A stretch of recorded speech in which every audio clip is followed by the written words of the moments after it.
Bonjour à tous. Donc dans cette vidéo aujourd'hui, nous allons apprendre à partir de deux exemples, d'accord, à calculer des vitesses, des temps, des distances. Donc tout ce qui y est autour des vitesses. Alors déjà, ce qu'il faut bien comprendre, c'est que là, je ne vais pas utiliser la formule V égale D sur T. Peut-être vos professeurs de physique voudront vous faire utiliser. Pourquoi? Parce que je pense qu'il va y avoir une méthode plus simple qui utilise la proportionnalité. Donc on va voir. Alors déjà, ce qu'il faut bien comprendre, c'est que quand vous dites je roule à 80 km/h, ça veut dire qu'en moyenne, vous faites en 1 heure 80 km. D'accord? On parle ici de vitesse moyenne. C'est-à-dire que la voiture, elle va accélérer, décélérer, mais en moyenne, on va faire 80 km/h. Et c'est pour ça qu'on peut utiliser la proportionnalité, parce que ce sont des moyennes. Alors, ici, du coup, ce qu'il faut bien comprendre, c'est que quand je vais à la vitesse de 125 km/h, je vous conseille à chaque fois quand vous mettez par heure de mettre pour 1 heure. Donc vous mettez 1 heure. Même ici, quelle était sa vitesse en km/h? Donc je cherche pour 1 heure. Ça déjà, c'est la première chose. Une fois que j'ai ça, je vais faire à chaque fois un tableau de proportionnalité. Parce que la vitesse dépend de deux choses. La vitesse dépend de la distance et du temps. Donc je mets distance et temps. Ok, hop, alors, que me dit l'énoncé? Je parcours 180 km à la vitesse de 125 km/h. Alors l'astuce aussi, c'est de mettre ici les plus petites unités de distance possibles. Les unités de distance, c'est quoi? Mètres, centimètres, kilomètres, etc. Dans l'énoncé, je regarde tout l'énoncé, la plus petite unité de distance, j'en ai qu'une, c'est le kilomètre. Donc je vais mettre les distances en kilomètres. Pour le temps, donc le temps c'est quoi? Heure, minute, seconde, etc. Je regarde la plus petite unité. Donc là j'ai des heures, et là on me dit dans l'énoncé combien d'heures et de minutes. Donc je vais mettre le temps en minutes. Alors, je parcours 180 km à la vitesse de 125 km/h.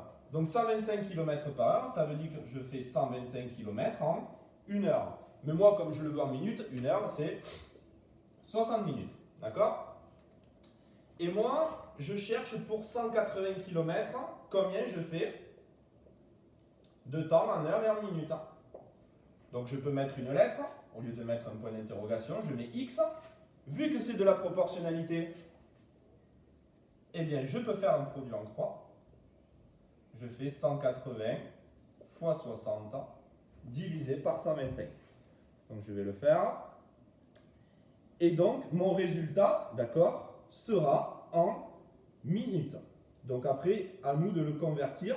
Mais plus on a une petite unité, plus c'est simple. Donc j'essaie 180 à la calculatrice, vous pouvez le faire en même temps, fois 60 divisé par 125. Hop. Ça me donne 86,4 minutes. Bon, on va mettre à peu près 86 minutes. Ok. Donc moi je le veux en heures et en minutes. Et bien comme je vais faire 1 heure, c'est des paquets de 60. Pour aller à 86, j'ai 60 plus 26, c'est-à-dire 1 heure, 26 minutes. Voilà pour le premier.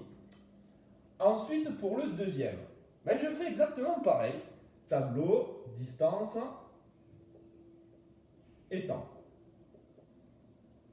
Remarquez qu'à chaque fois, j'ai 3 nombres à placer dans le tableau. Parce qu'on rappelle qu'on calcule la 4e proportionnelle. Donc il faut obligatoirement qu'on ait 3 nombres, sinon on est bloqué.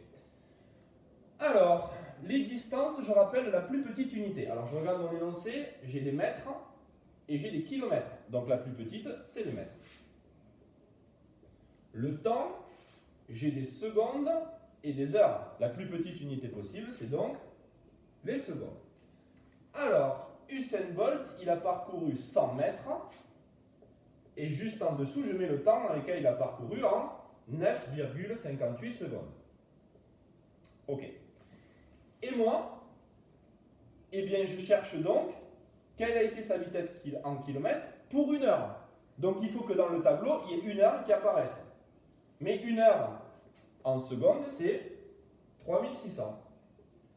Ok, donc je vais chercher mon Y, je fais le produit en croix. je ne l'ai pas noté là-bas, hein, je faisais ça fois ça divisé par ça. Donc là, je fais la diagonale opposée, 100 fois 3600, divisé par le nombre qui est en face, par 9,58. Donc vous pouvez faire ce résultat à la calculatrice, je vais le faire en même temps. Donc on a 100 fois 3600 divisé par 9,58. Ok, j'obtiens donc 37 000, je vais mettre à peu près, 37 578. Et le résultat, il est en mètres. Mais moi, je veux le savoir en kilomètres, parce que moi, ma vitesse, c'est combien de kilomètres en une heure. Eh bien, comme 1 kilomètre, c'est 1000 mètres, on décale la virgule de 3 rangs sur la gauche, et ça fait environ 37,6 kilomètres. Donc, là, je mets des environs parce que normalement, je vais vous demander d'arrondir à l'unité, au dixième, au centième. D'accord? Là, je fais ce que je veux. Quand on ne demande pas, je fais à peu près ce que je veux. Donc, quelle a été sa vitesse? Eh bien, sa vitesse, elle a été d'environ 37,6 km par heure. Et là aussi, j'entoure le résultat. La bonne réponse, c'était que, eh bien, il a mis 1h26 pour faire son trajet.